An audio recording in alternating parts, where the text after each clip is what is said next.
Welcome to The Works. We're going behind the scenes with Hillsborough County's temporary traffic control to find out how they plan, manage, and monitor our roadways and traffic, all while keeping the county running smooth. TTC is critical to the safety of the roadway in Hillsborough County.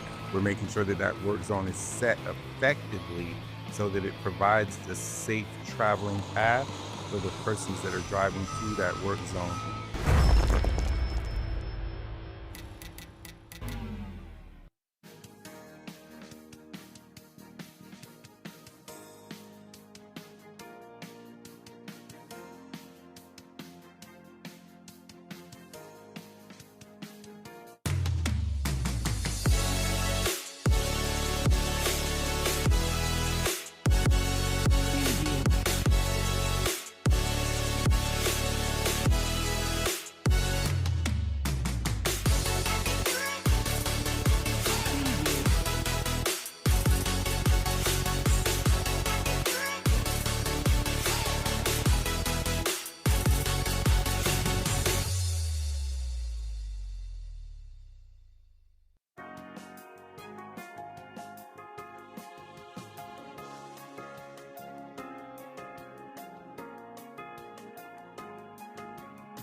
There's the second one, Sean. Oh, little puppy. Hold on, I got two right here. No, there's two right here, two little ones. Obviously, when we pull up, if we're asking like, hey, is that your dog? They said when they approached it, it started to growl at them. They were obviously hesitant, but they're like, it doesn't look in good condition. We found one dog in there that was barely alive. It's literally skin and bones. Oh my God. That is just ridiculous.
Good evening and welcome to the July 16, 2026 Hillsborough County Board of County Commissioners Comprehensive Plan Amendment Public Hearing.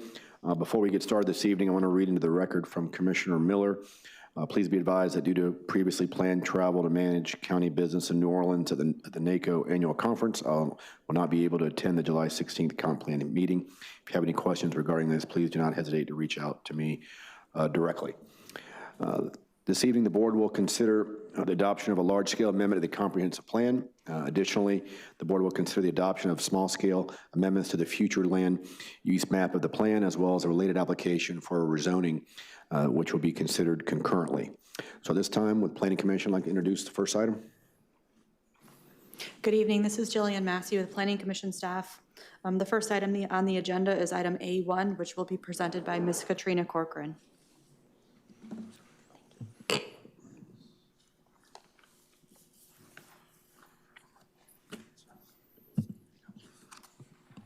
Good evening, Katrina Corcoran, Planning Commission staff. I'm here tonight to present HC CPA 2611. This is a text amendment to the Corridor Preservation Plan map.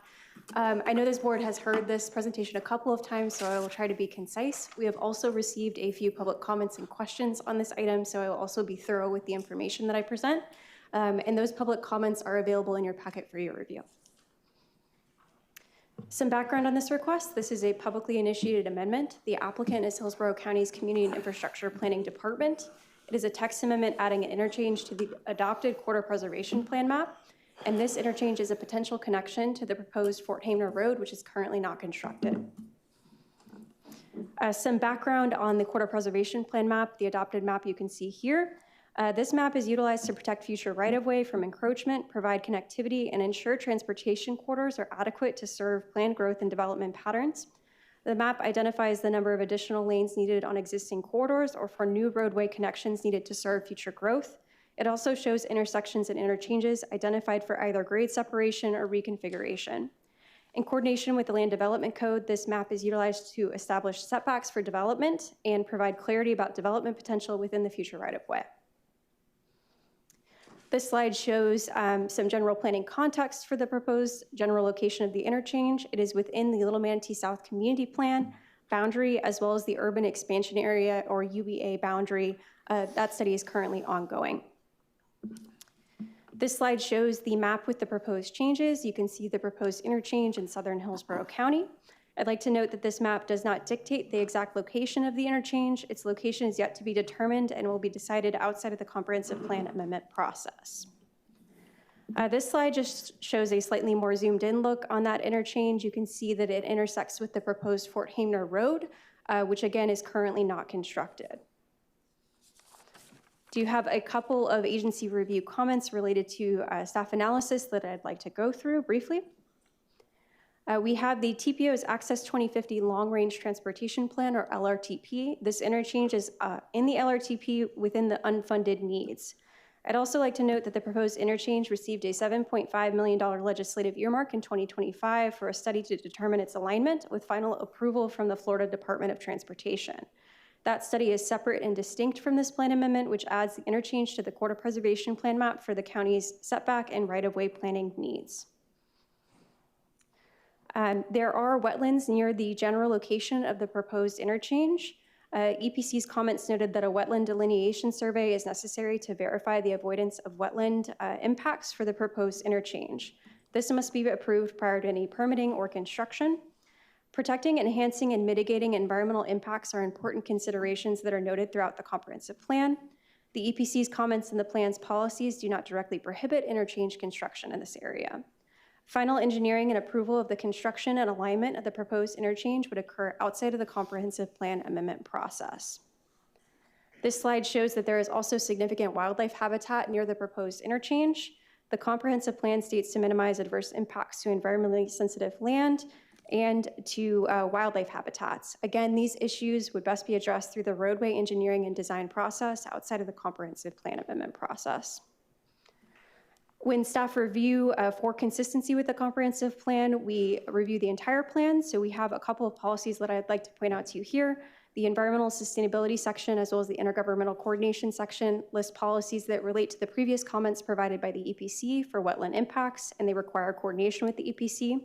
The mobility section policies here speak to environmental considerations. Finally, the Little Manatee South Community Plan policies here support minimizing impacts on natural areas and encourage preservation of natural areas and creeks. In terms of consistency, the amendment is consistent with the objectives and policies of the comprehensive plan that are listed here. For the capital improvement section and the future land use section, the plan supports the provision of infrastructure needed for growth and development. Looking at the mobility section, the proposed Fort Hamer interchange is within the long-range transportation plan, as I noted previously, and the comp plan directs the corridor preservation plan map and the LRTP to be in alignment. Additionally, one of the policies within the mobility section encourages infrastructure planning for UEA specifically.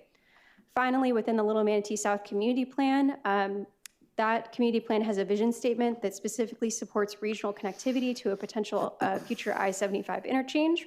While an objective of the community plan is to maintain conservation areas, it also anticipates growth through urban service expansion, and this is a unique consideration that differentiates it from other rural community plans. Finally, this community plan recognizes the importance of enhancing infrastructure. With that, the Planning Commission found HCCPA 2611 consistent with the unincorporated Hillsborough County Comprehensive Plan.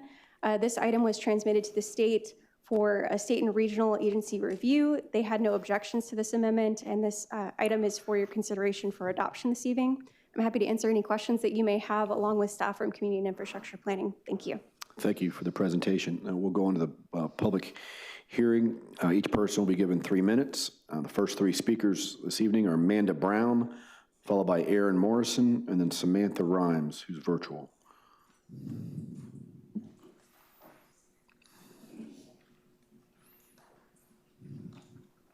Good evening. Hey, good evening. Amanda Brown. I'm here today to just remind you that goal number 1, objective number 1 of the mobility section of our comprehensive plan mandates that the county engage the public to ensure that all individuals or groups have opportunities to collaborate with the county and provide input in all aspects of transportation planning and implementation. Unfortunately, this item did not include any of those availabilities to us. This is a frightening item, and frankly, it is a slap in the face to those of us who have taken the time to participate in the ongoing Little Manatee study. This is a study that we're being told gives us the opportunity to weigh in on how this area will look. The study won't be complete until the end of the year. So what is so urgent that this item could not wait until that study was finished so that we have an opportunity to have real, true public engagement? Why did this have to be a publicly initiated item? Why did our county staff have to be the one to apply for this text amendment when we do not own the land immediately adjacent to it? And thirdly, why did the county not engage the public for an item regarding such a massive project as this will be? There are plenty of other concerns, as others will probably mention. There are impacts to the environment, wildlife, and surrounding community. It lies in a floodplain, et cetera, et cetera. But for the item before you today, there is one major issue, that this is a publicly initiated amendment, which has not had true public engagement. No signs were put up in the area, and no meetings were provided to the affected community. So with so many major concerns, I ask you to take one of the following actions today. Delay this item to coincide with the Little Manatee South Urban Expansion Area Study to allow for proper community input and discussion, or find the item inconsistent with the comprehensive plan based on mobility goal number 1, objective 1.1, since this did not have any public engagement. Thank you. Thank you, Ms. Brown. Aaron Morrison, followed by Samantha Rhymes, is virtual, and then Dr. Corey Campbell. Good evening. Good evening. Aaron Morrison, for the record. My concern tonight is not growth itself, but the decision framework that's being used to justify Little Manatee South. After reviewing the Little Manatee South Community Plan, the urban expansion area materials, the Fort Hamer Road amendments, and the proposed Fort Hamer interchange, I came away with a simple question. What findings transformed the future contemplated by the community plan into the future that is now being actively planned? The community plan did not direct the county to urbanize Little Manatee South. In fact, it established conditions under which urbanization could be considered in the future, specifically as growth thresholds are met and urban services are extended. The county later created the urban expansion process to evaluate infrastructure, transportation, fiscal impacts, development patterns, and community input before future decisions are made. Yet currently, a future 6-lane Fort Hamer corridor is being preserved, A potential interchange has been added to the corridor preservation plan, and Little Manatee South is currently being evaluated as a potential urban expansion area. At the same time, the expansion area study remains unfinished. The interchange location has not been determined, and FDOT's own feasibility study is not expected to be completed until winter of '27. Now, I understand that corridor preservation is not the same thing as approving development, and my concern is not that these actions appear, or pardon me, my concern is that these actions appear to be advancing based on a future development pattern that has not yet been justified through the planning process created to evaluate it. So again, my question is simple. Where are the findings that the community plan's conditions and growth thresholds have been met? If the evidence exists, please identify it. If it doesn't, then please explain why planning actions based on that future are moving forward before the analysis is completed, especially considering some of the analysis done by the county shows that the growth thresholds and the growth projections may well fall below what is currently projected. Thank you. Thank you, Ms. Morrison. Samantha Rhymes, followed by Dr. Corey Campbell, and then Courtney Garvey. Is Samantha on the line? Commissioner Samantha has not checked in. Okay, thank you. Dr. Corey Campbell, followed by Courtney Garvey and Joshua Briggs. Good evening. Good evening, Commissioners. My name is Dr. Corey Campbell, and I'm a lifelong resident of Sundance. My parents bought land in Sundance 50 years ago, and I have spent my entire 47 years connected to this community.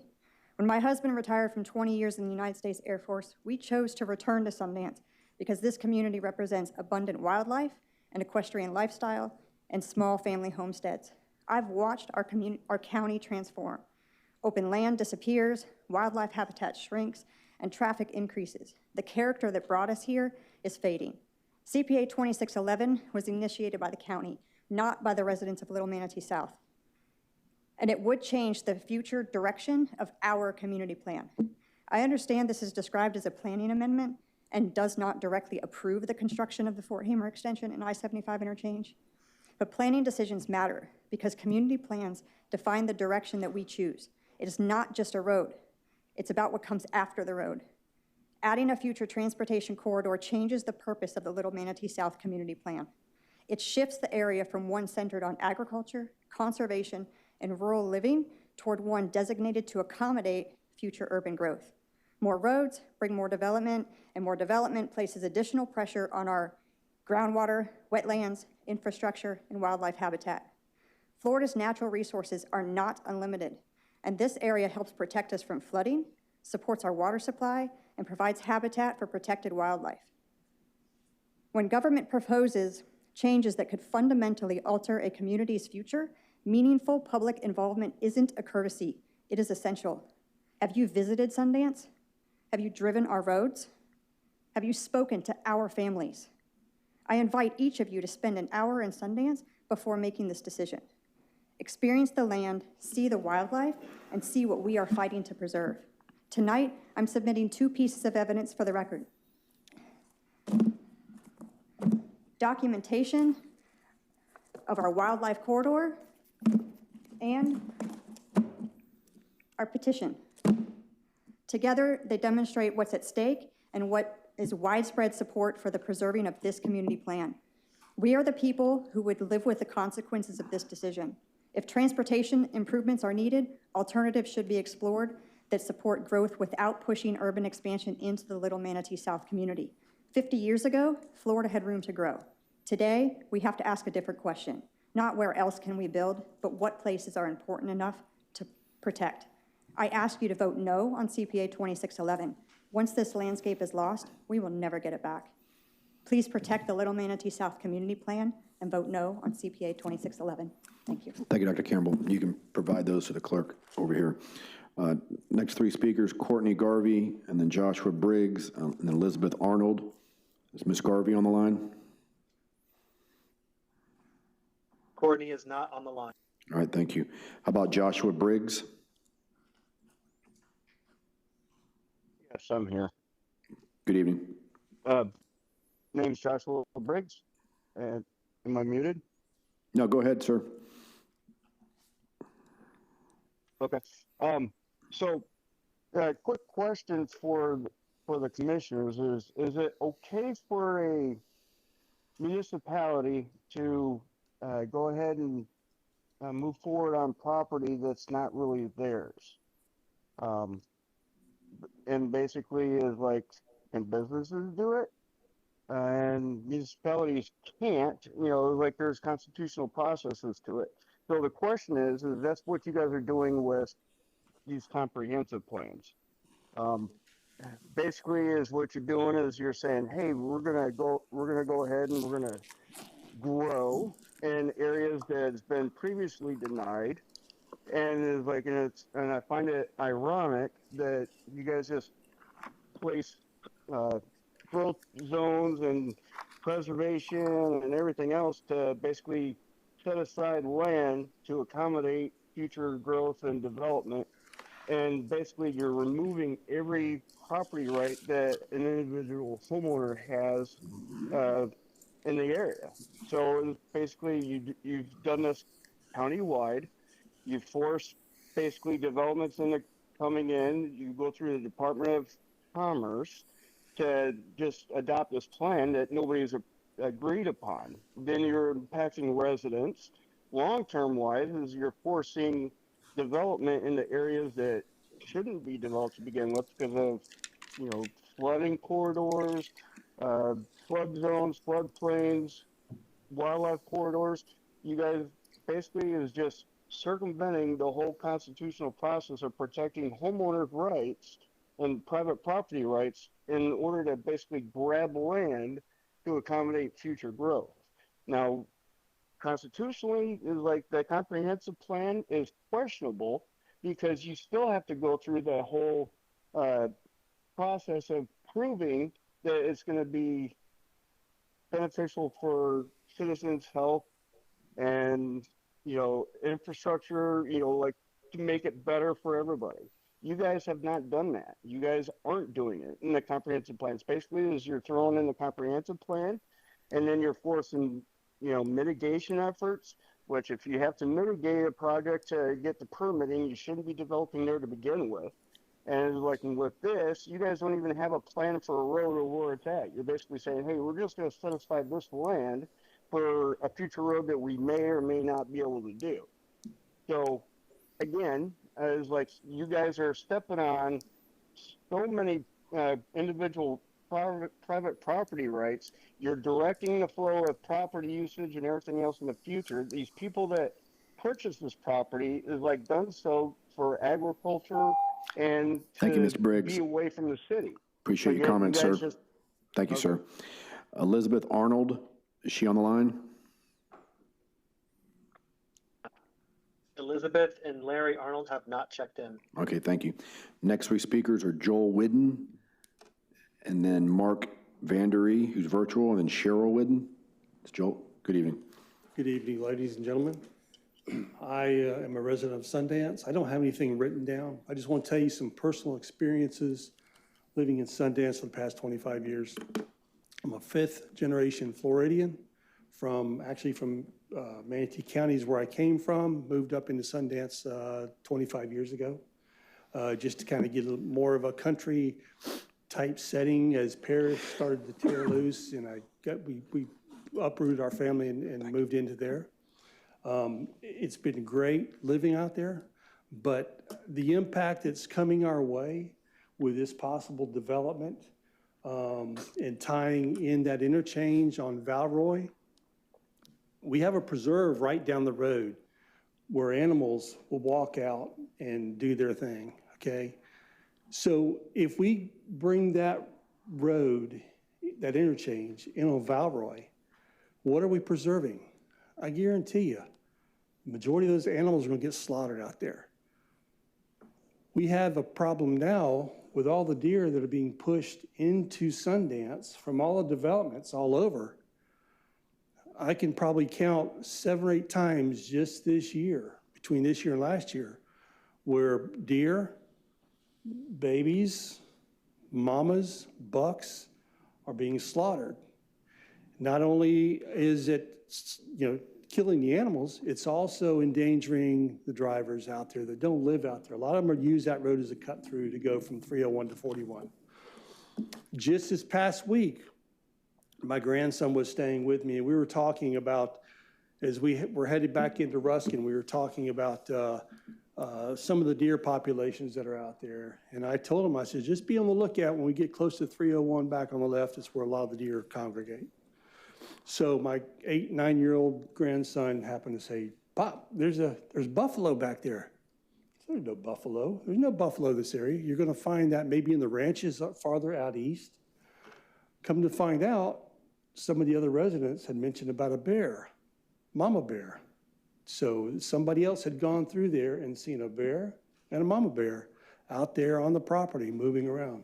If we take and we expand this area and bring all this traffic in there, I guarantee you can take that preserve and just trash it, because a lot of those animals are using that preserve and coming up that the floodplain back up in there to try to get back over into the wooded area across 301. So I would just ask that you really reconsider this whole process, and let's not turn southern Hillsborough County into what has happened to northern Manatee County, which is where I came from. Like I said, all you gotta do is drive down and take a look and see. Thank you, sir. Thank you. Appreciate the comments.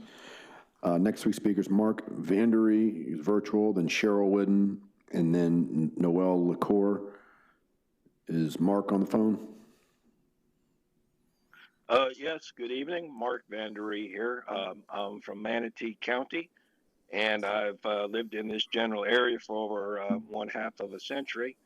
And I would just ask y'all to vote to not adopt this at this time.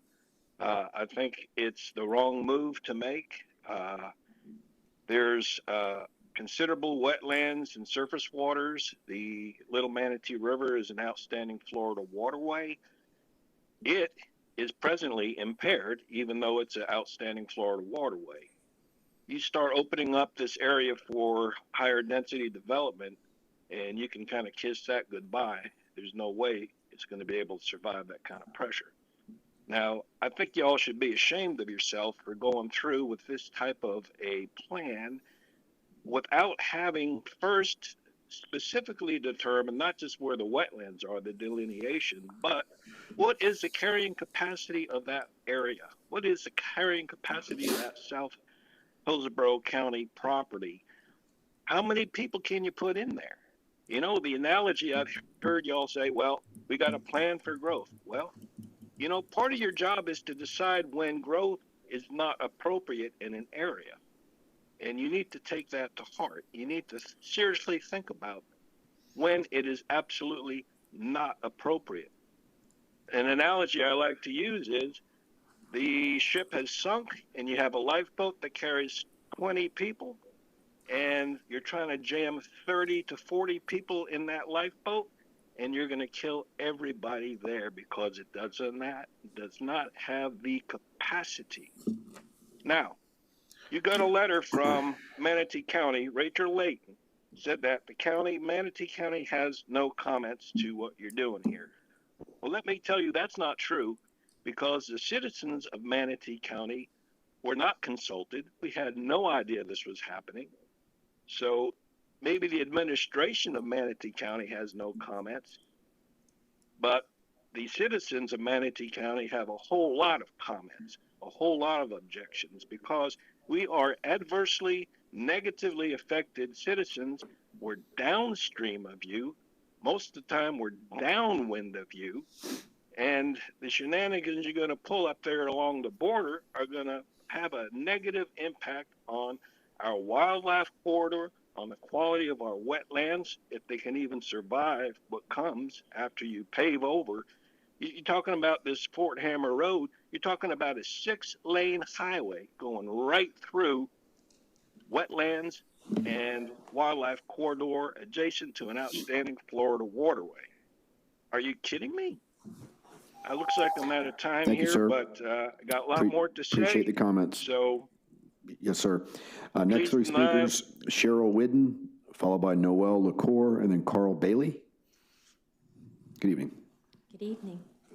Again, I'm not going to repeat a lot of the things that have been said, except for I would like to invite each of you personally to come out and visit our little community of Sundance. My husband spoke earlier, 25 years there. But we looked and knew that Sundance would be where we would live one day 20 years before that. We purchased our land, built our home, raised our children, and look forward to having many more memories made there. I, again, just have a few concerns that I would like to expand on. Would be, of course, first of all, the overdevelopment.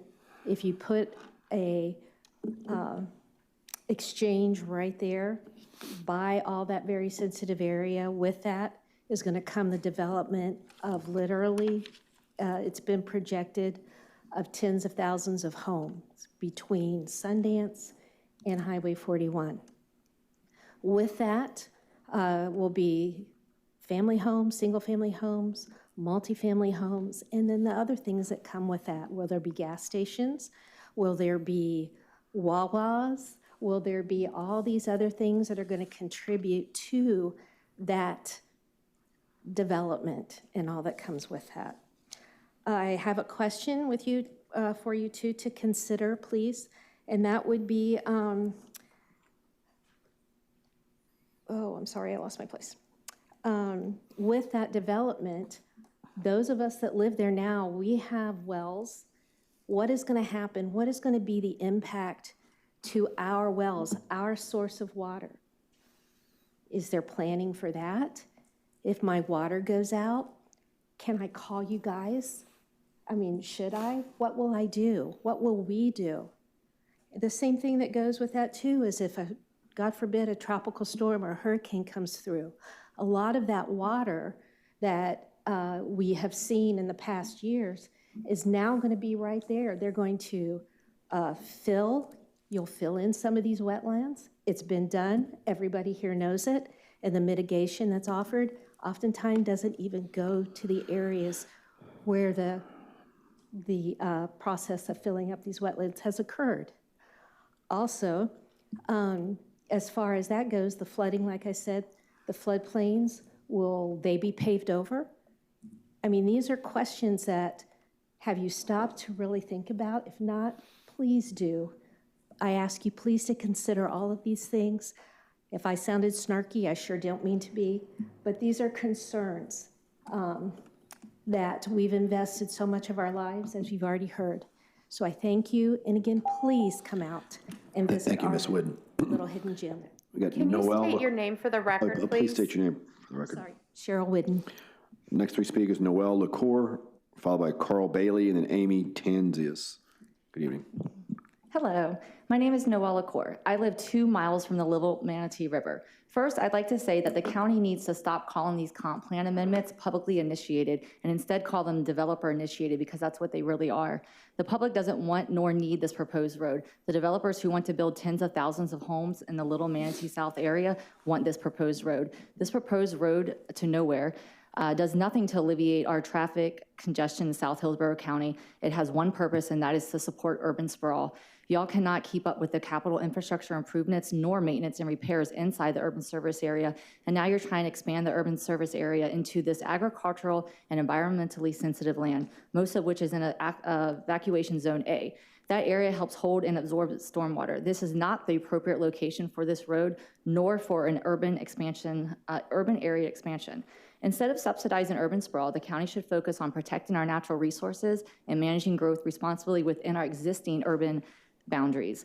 Little Manatee South is in the same location where this board wants to expand the urban service area. It also is the same location where developers want to create a special district with a build out of nearly 30,000 residential units. That same developer has given multiple commissioners on this same board thousands of dollars via campaign contributions. You commissioners who have accepted that money should recuse yourselves from this case. Thank you. Thank you, Ms. LaCour. Carl Bailey, and then Amy Tanzius and Deb Raguso. Good evening. Thank you. Good evening. My name is Carl Bailey, and thank you for giving me the opportunity to speak to you. We acknowledge that this land use change or amendment will not determine that this will be built, will not determine where it will be built. But changes to the plan do determine the character of growth going forward. The other piece going forward, keep in mind, the comp plan is very complicated. and you kind of find in it what you want to. A good lawyer could probably go in there and find anything, a ham sandwich, consistent or inconsistent with the comp plan. Asking for a continuance, and I'll give you a couple reasons. First, this is very ambiguous. I'm very sympathetic with your staff. They were asked to find, is an interstate interchange somewhere for a road that doesn't exist, consistent or inconsistent? That's a tough job. I know they did the best with what they had. But that's kind of, that lack of planning shows we're putting the cart before the horse. With the public notice, you've heard the frustration of the stakeholders and the citizens, but there's more stakeholders than just them. Manatee County was mentioned, and this will include the future board of the members of the Land Preservation Stewardship District. This will fall into that special district.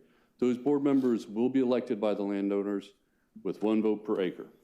They haven't been elected yet, but they will certainly want to have some say in this and inform how we want to do the growth going forward, both for the stakeholders in this room, you at this table, and the Land Stewardship District. The outcome of the study for the urban service area is going to be key in what we decide to do. That study may actually come back and say, no, we can't expand it, or we need to keep this part rural as it is. Again, reasons for us to just pump the brakes and wait. And there are some inconsistencies with this. Right now, it is inconsistent with the current growth plan. Land outside the USA are to remain rural, and the future land use for this area is natural spaces and then agricultural, residential, which would make it inconsistent with mobility 7.1.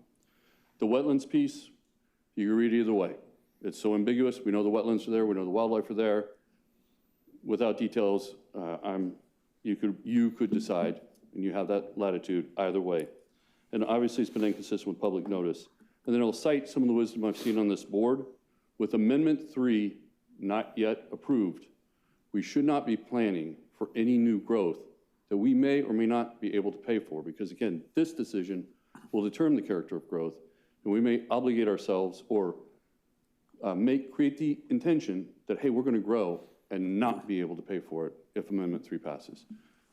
Thank you. Thank you, Mr. Bailey. Amy, is it Tanzius, or then Deborah Gusso and Christian Cavallero? Good evening. Hello, good evening. My name is Amy Tanzis, and I live in Sundance near the Valerie Road area. I respectfully ask that the county carefully evaluate Valerie Road in the Sundance area. That would better preserve the natural Valerie Road in the Sundance area. That would better preserve the natural character that we experience there, the wildlife habitats that are surrounding us, and the open spaces that make this part of southern Hillsborough County such a special place. Before committing to a Valerie Road interchange in the plan, I encourage Hillsborough County to collaborate with Manatee County to thoroughly compare the long-term transportation, environmental, and community impacts of a Buckeye Road alternative, and ensure that the public has the opportunity to review that analysis prior to a final decision.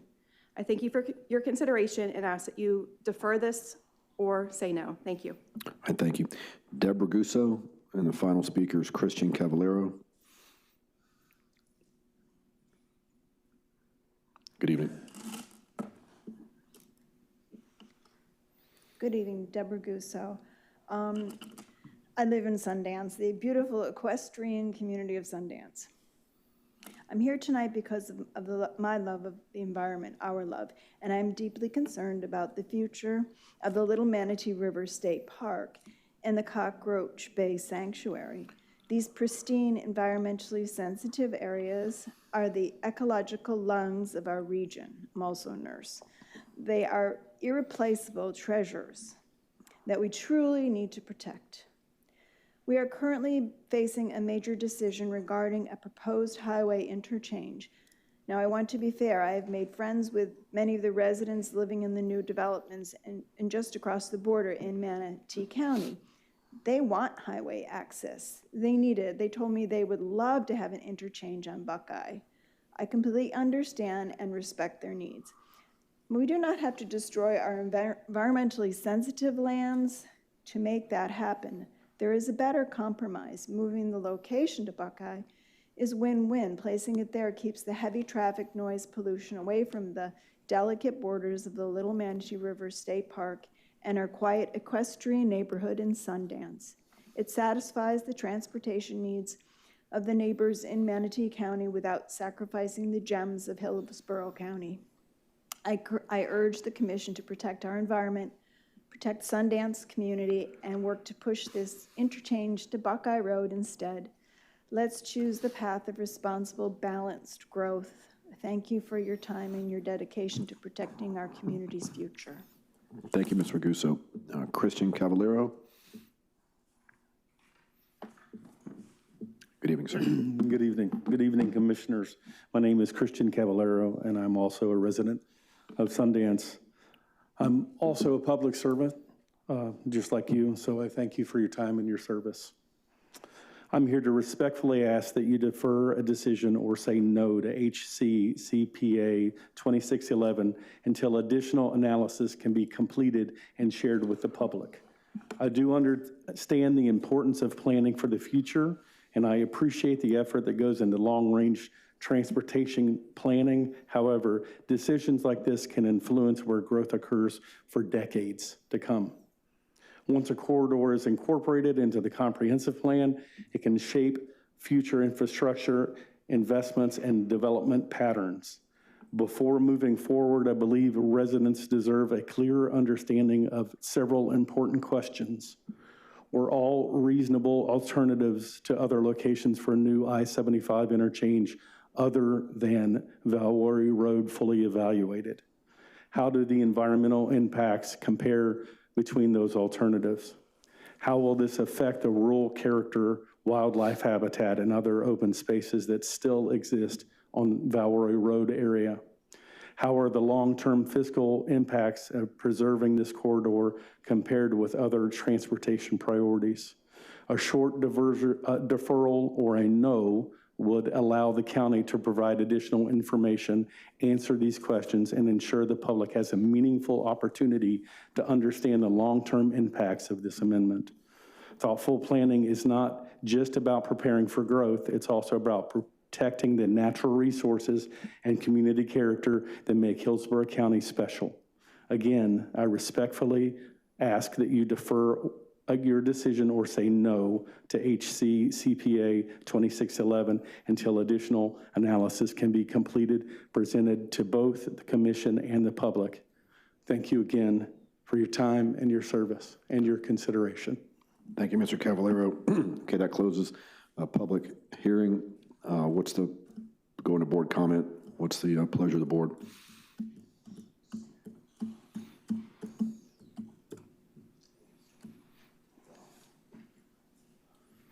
Commissioner Wostel.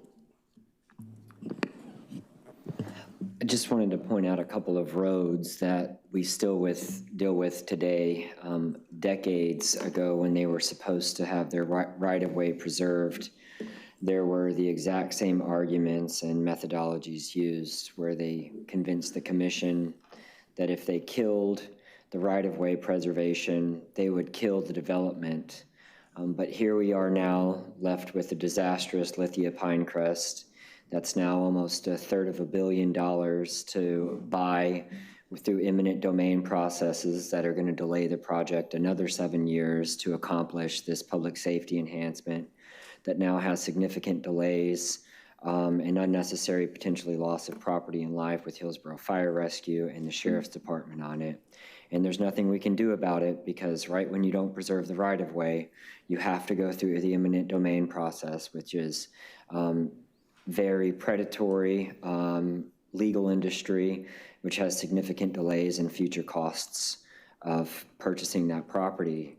We've seen time and time again the same things through Gun Highway's failed attempt to where we acquired that asset from the state decades ago with the same message that it would prevent the development. The development inevitably comes one way or the other, largely because people misunderstand that the urban service area has nothing to do with someone's right to ask to develop their property. They can do it with that there or without that there. The urban service area is specifically only a targeting and planning tool. So if we vote this down, It doesn't mean that nothing's going to come. It just means that we potentially create future harm by not preserving the right-of-way. And again, if the growth predictions are wrong, then the same thing that happened during the 2008-9 bubble burst, we had huge growth preservation plans in the 90s, which is what led to the urban service area planning. None of that growth ended up happening until decades after it was originally proposed. And because there wasn't proper right-of-way preservation, we're now left with significant challenges. So it really doesn't matter whether you preserve this or not. There's always going to be, anybody can ask to redevelop their property at any point in time. I mean, the board just voted down 600 apartments in Dover because we felt like that was inappropriate. We've voted down 15,000 apartments over the last 3.5 years that I'm aware of.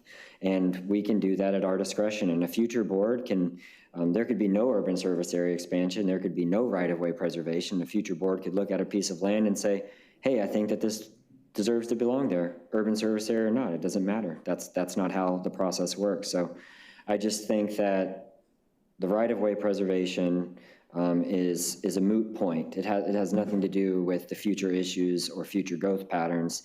This is, if the FDOT decides they don't need it, then they have an empty piece of land. They dispose of their right-of-way all the time because they had a right-of-way in the past, they decide they don't need it, and they give it up in the future. So those are just a couple of my points. Oh, and the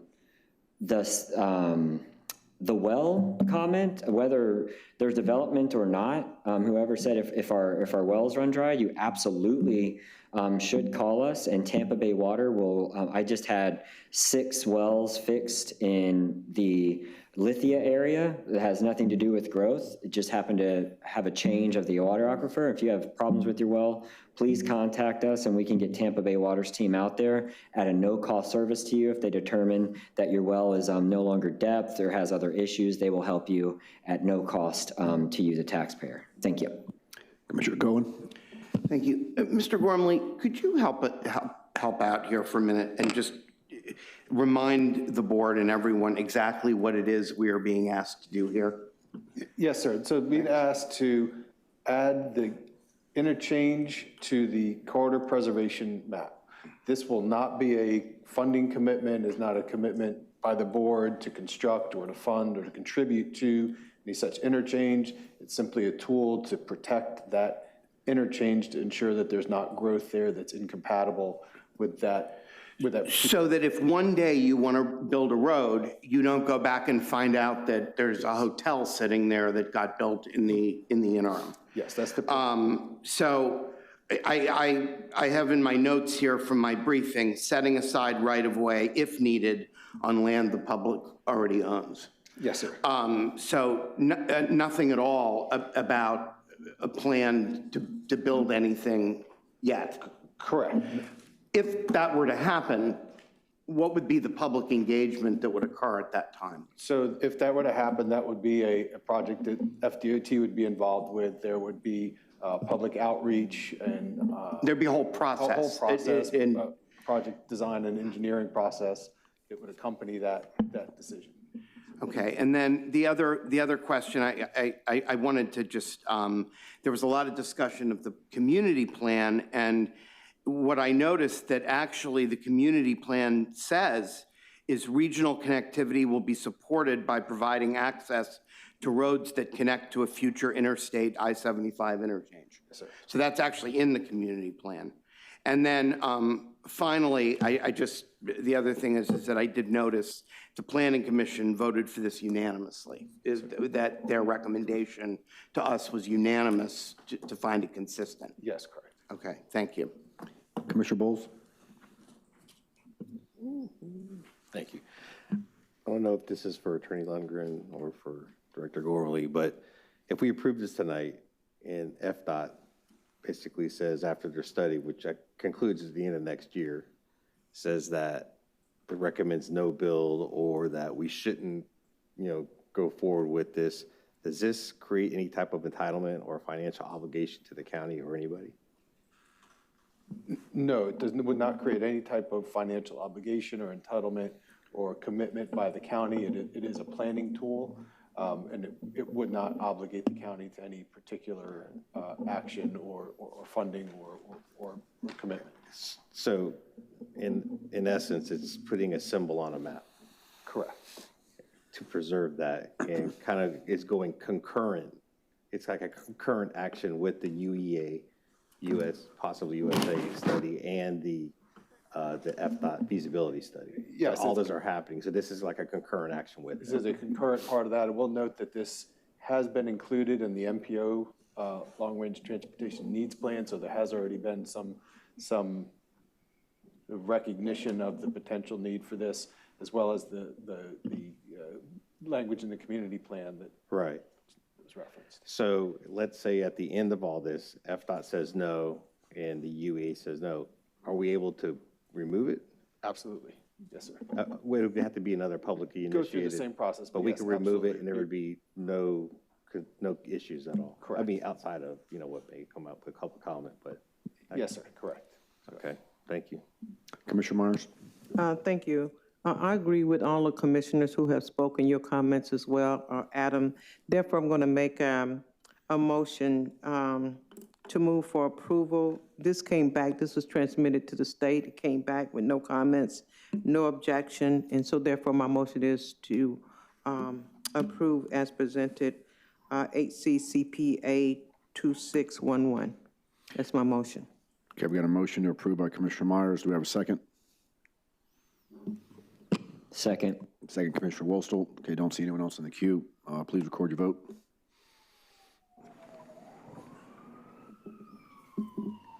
Commissioner Cohen? All right, thank you. Motion carried 5-1. Commissioner Cameron Cepeda voted no. Okay, thank you for everyone that came down this evening.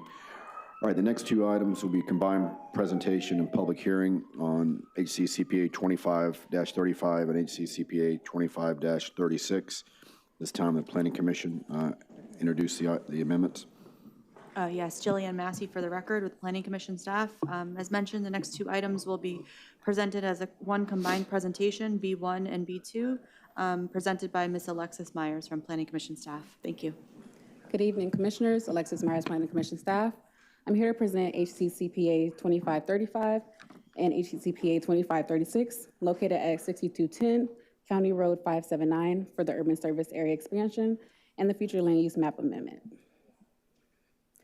This is a privately initiated map amendment that is small in scale and approximately 34 acres. The applicant is requesting to expand the urban service area, as well as change the future land use category from residential 4 to suburban mixed use 6. This is the general location map. As I mentioned, this amendment is associated with HCCPA 2536. It is in the rural area within the limits of the Tonota-Sassa Community Plan. It is located north of East Sly Avenue and west of County Road 579. Here is the aerial of the site. The site is outlined in pink, and the blue line indicates the urban service area boundary. The subject property is the Lazy Days of RVs of Tampa. The site has wetlands and is in the evacuation zone E and FEMA flood zone X. There is a mobile home park and agriculture to the west. Single-family uses are to the north and west. The Hillsborough Heights landfill is directly east across County Road 579. Industrial uses are to the north. Lastly, there are commercial uses to the north and south within the urban service area. Currently, the future land use designation is residential 4.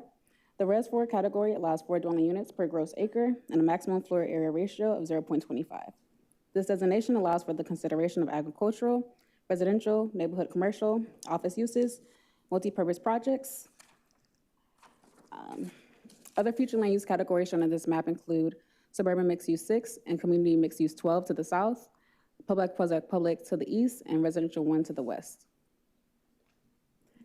The applicant is proposing to amend the future land use category to suburban mixed use 6. The suburban mixed use 6 category allows 6 dwelling units per gross acre and a maximum floor area ratio of 0.25. This designation allows for the consideration of agricultural, residential, neighborhood commercial, office uses, research corporate park uses, light industrial multi-purpose, and cluster residential and or mixed use. Office uses are not subject to locational criteria. Next are the impacts for the urban service area expansion. This amendment would bring 34 acres into the urban service area, requiring at a minimum connection to public water and sewer. Next are the impacts for the future land use map amendment.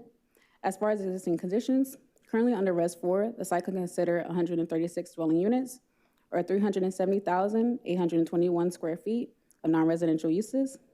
Under the proposed future land use designation of SMU 6, the site could consider 204 dwelling units or a maximum intensity of 740,563 square feet of non-residential uses.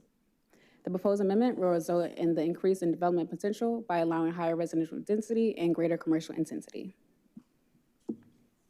The proposed amendment is consistent with the following objectives and policies of the comprehensive plan. It is also consistent with these following objectives and policies of the comprehensive plan. And with that, Planning Commission recommends that the proposed map amendment be found consistent with the goals, objectives, and policies of the unincorporated Hillsborough County Comprehensive Plan. Thank you.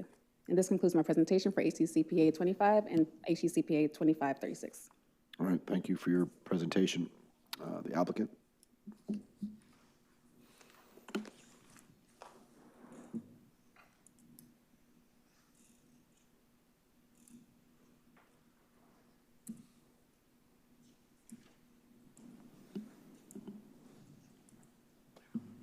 Thank you. Commissioners, Jake Kramer with Barbas Kramer. I'll keep this short unless you all have questions. Our team is here. But this property is already required to connect to utilities. You probably know this as the Lazy Days RV park portion of the property. However, a different landowner actually owns the property. And this would just allow us, as you'll see in the PD site plan in our upcoming hearing in a few minutes, this just allows the potential when the lease is over to eventually transition to industrial. As you all know, you've had a number of industrial applications in the 579 corridor, and the Thenonis community plan in this particular area does support that and actually promotes that. So unless you have any questions, I'll sit down for now, and I'll have a few comments for you on the site plan when we get to the zoning. Thank you. Thank you, Jake. And we're going to our public comments. Courtney Garvey is on the line. Staff, is she's on the line? Courtney is not checked in. Okay, Joshua Briggs, virtual. Joshua on the line? Josh Briggs. Yep. And basically, I'm going to make the same comment as I did on the previous ones. Good evening, Josh Briggs. The comprehensive plan, I've got some serious questions about it at all. It's because you guys put it in place and you are not, you're not following through the process for the communities. Yes, you can put a transportation corridor or an industrial zone or whatever, wherever the hell you want, but you're ignoring decades of data that that the county has on file that limits certain construction projects or developments and everything else, and you guys are purposely ignoring it. All you're doing is just putting it under the comprehensive plan, and again, it's questionable at best. It's a tool.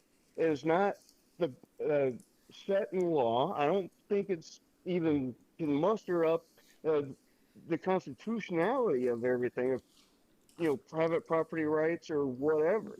It's like you guys are overreaching, and you're not able to show that besides that it fits or is consistent inside of a master plan, which is something that the people don't even approve of. It's something that you guys have put in place and something that you guys have decided that you wanted to do. The communities surrounding it don't do it. They don't want it. They know their properties. They know the impacts that it has. It's like, and all you're doing is just kicking a can down the road. It's like you ignore all the flood study data that comes up just because you want to put a transportation corridor or include it in a service area or whatever the hell it is that you want to do. It's like it doesn't mean that it's suitable for it. So, like I said, you guys will approve this, and you'll say that it's consistent with the comprehensive plan. But again, the comprehensive plan is very questionable. You guys are not considering all of the details. And as the one commissioner stated earlier about the whole eminent domain process, is like, yes, it's designed to slow things down for a reason. It doesn't mean you know, it's like if you have to go through that, one is like you're gonna have to figure out if it's worth it or not. But two, you still have to go through that process. You cannot try to prevent that process and speed things along because it's not convenient. There's a reason why it's there, and it's there so that the studies get done, the knowledge and the information that you guys have on file and on record, this staff should be able to pull all that off. It's like all previous denials on every piece of property, you guys have it all. It's like you use it when it's benefits for you, but when it goes against what you want to do, you guys don't pertain to that, and you require the public to actually have Thank you, to Mr. try to Briggs. request information and everything else. Appreciate your comments, sir. Is Elizabeth Arnold on the line? Elizabeth and Larry have not checked in. Okay, thank you. Last speaker, Dennis Apgar.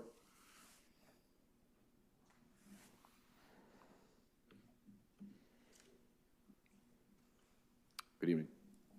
Greetings, Hillsborough County Commission. Now, I kind of made a mistake with my application.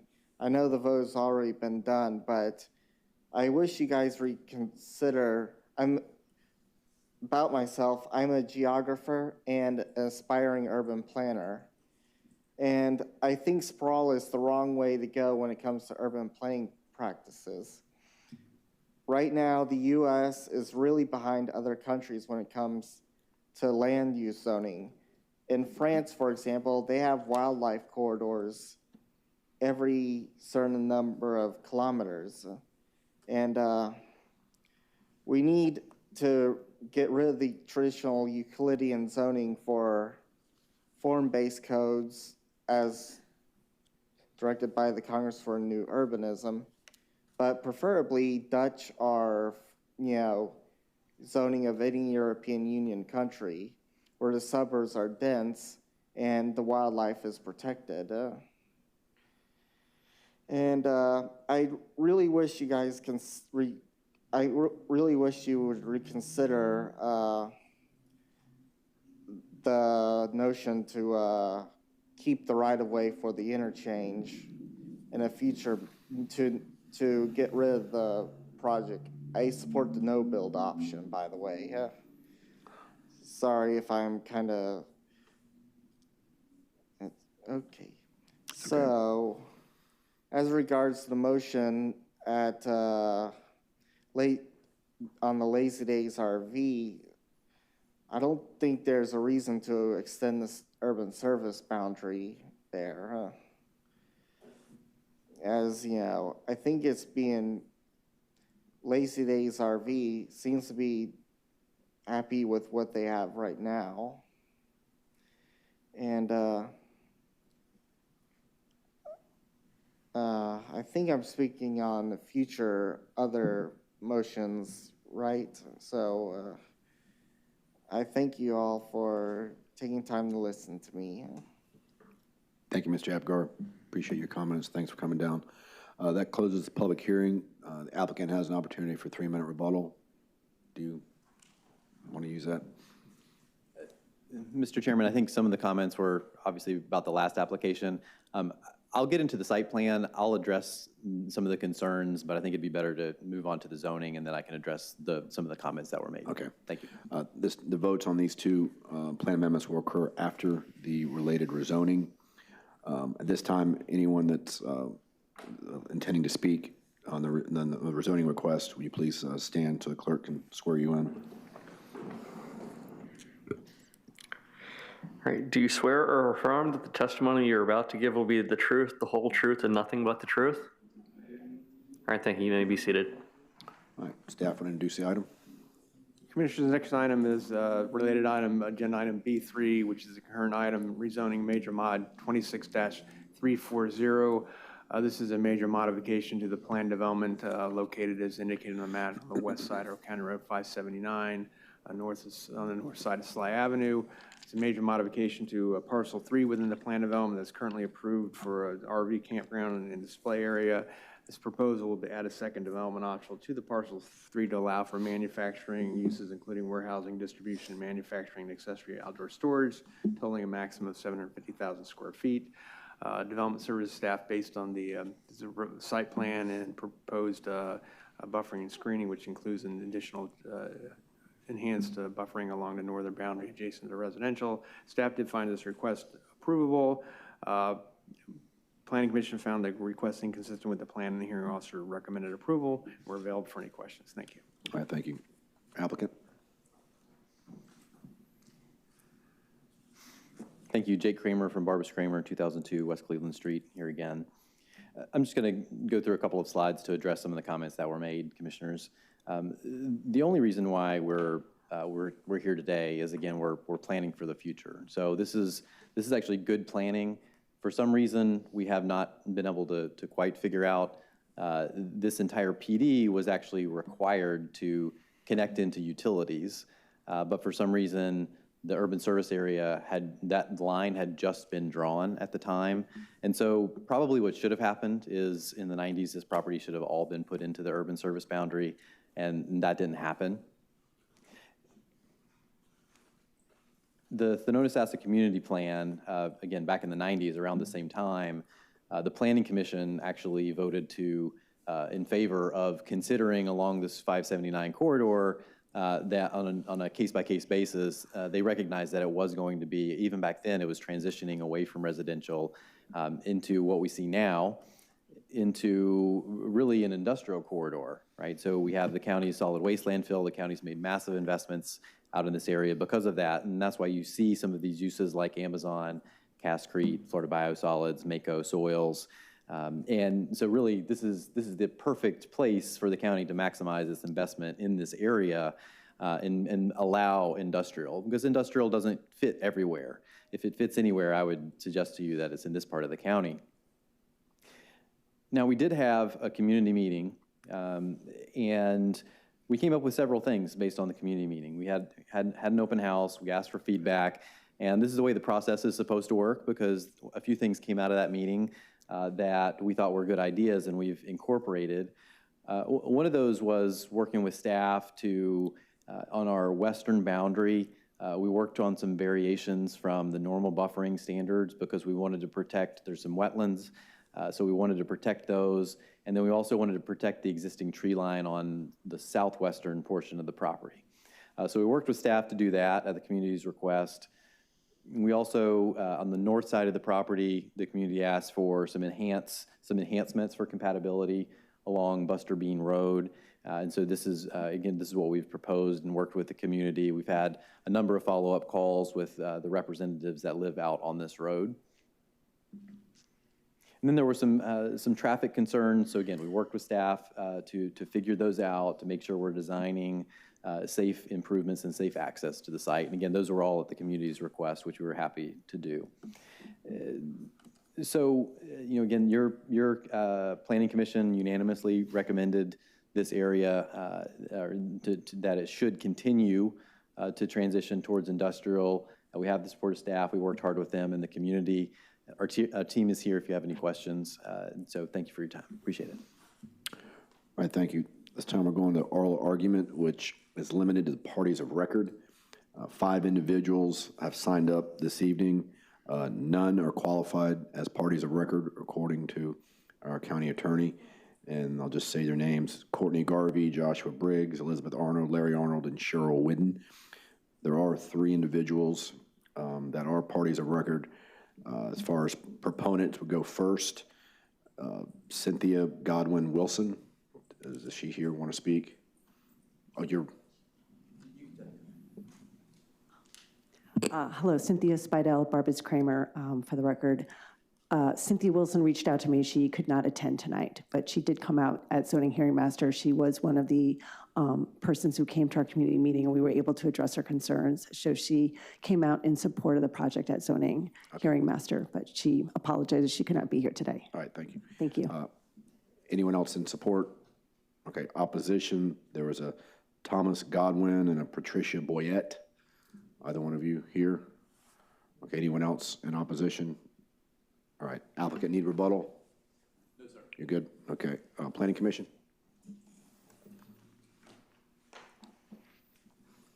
Good evening, Alexis Myers, Planning Commission. The subject site is in the residential 4 future land use category. The proposed major modification is running concurrently with HCCPA 2535 to expand the urban service area and HCCPA 2536 to change the designation to suburban mixed-use 6. Based upon the applicant requesting the rezoning run concurrently with the plan amendment as such, Planning Commission staff reviewed the requested rezoning under the proposed future land use category and the site's inclusion of the urban service area. It is within the limits of the Tonota-Sassa Community Plan. With respect to the proposed option 1, which would allow for the continuation of the existing mobile home park, the request is consistent with the intent of future land use section objective 3.1 and 4.4, which emphasizes that new development and redevelopment must be compatible with the character and development pattern of the surrounding neighborhoods. The continuation of the existing residential use maintains the established land use relationship within the area and does not introduce a level of intensity or operational characteristics that would materially alter the surrounding community context. Conversely, option 2, which proposes the introduction of light industrial and warehouse uses, does not meet the intent of future land use section, objective 4.4 and objective 3.1. The prevailing development pattern in the immediate vicinity of the subject site is characterized primarily by residential, commercial, and public, quasi-public, or institutional uses. While light industrial uses may be contemplated within a broader future land use designation, the specific scale, intensity, and operational nature of the proposed development must still demonstrate compatibility with the adjacent and nearby uses according to the comprehensive plan. Overall, staff finds that the proposed light industrial use is not compatible with the existing development pattern found within the surrounding area and does not reflect the vision of the Tonota-Sassa Community Plan. The proposed major modification would not allow for development that is consistent with the goals, objectives, and policies of the unincorporated Hillsborough County Comprehensive Plan. Based upon those considerations and the following goals, objectives, and policies, Planning Commission staffs find the proposed major modification inconsistent with unincorporated Hillsborough County Comprehensive Plan. Thank you. Thank you. Zoning Hearing Master. The Zoning Hearing Master reviewed the proposed major modification to plan development zoning and found that the proposed modification is consistent with the comprehensive plan pending expansion of the urban service area and the amendment to the SMU 6 land use category that are both being proposed concurrently. The Zoning Hearing Master also found the application to be consistent with the code, and the recommendation was for approval. Okay, thank you. Going to board discussion, Commissioner Wilsel. I just didn't want the speaker that hung out to feel ignored, and I think it was Mr. Abgar.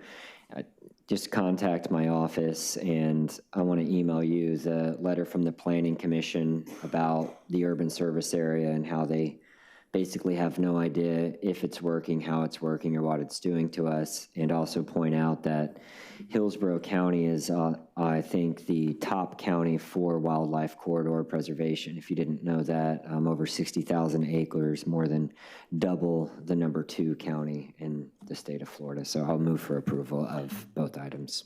Okay, need to vote individually. So the first one, CPA 2535 by Commissioner Wilsel, second Commissioner Myers. Please record your vote.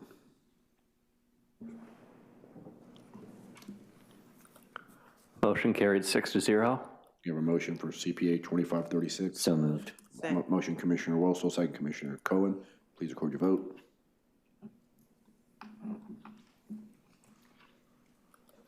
Motion carried 6-0. And now we have a motion for Major Mod 26-0340. So moved. Motion Commissioner Wilsel, second Commissioner Myers. Please record your vote.